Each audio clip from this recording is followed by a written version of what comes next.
بعض صحت مند صحیح سالم بندے صرف اس وجہ سے روزہ نہیں رکھتے کہ میں نے مزدوری کرنی ہے، میں نے کام کاج کرنا ہے، میں نے کمانا ہے، بچوں کا پیٹ پالنا ہے۔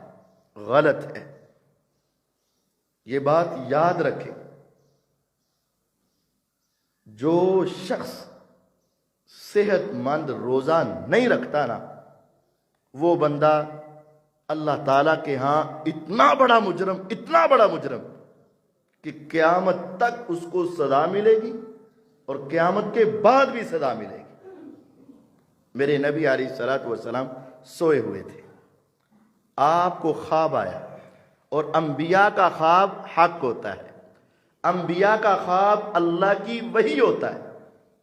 جس طرح بیداری کی حالت میں فرشتے آپ کے پاس آ کر وحی کیا کرتے تھے، جبرائیل علیہ السلام، اسی طرح خواب بھی اللہ کی طرف سے دکھایا جاتا تھا۔ آپ کا کوئی خواب فضول نہیں ہوتا تھا۔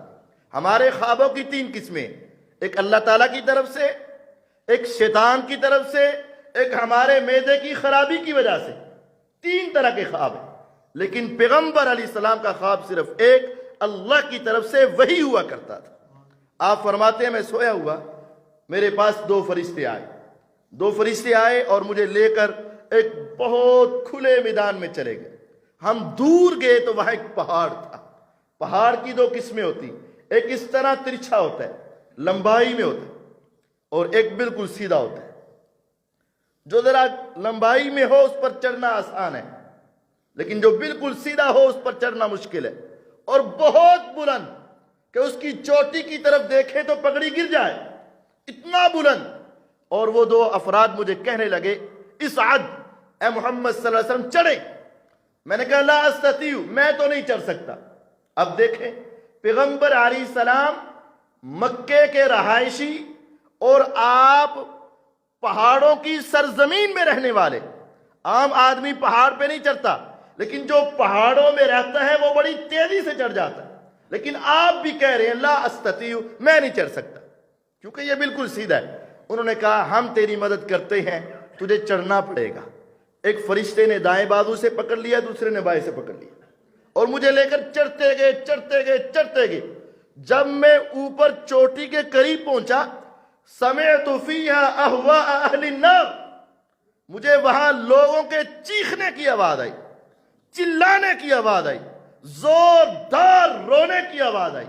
میں نے پوچھا من ہؤلاء، یہ کون، یہاں کون؟ انہوں نے کہا ذرا اوپر چڑھ کے آگے دیکھیے۔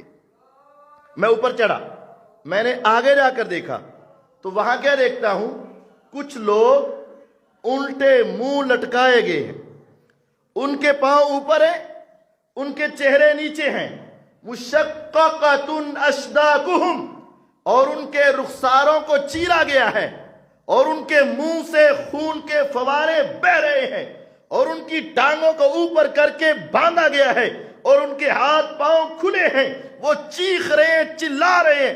میں نے پوچھا اے جبرائیل، اے میکائیل علیہم السلام، یہ کون ہے؟ فرمایا ہؤلاء الذین یفطرون قبل تحلتہ، یہ آپ کی امت کے وہ بدقسمت ہیں جو رمضان کے روزے نہیں رکھا کرتے تھے۔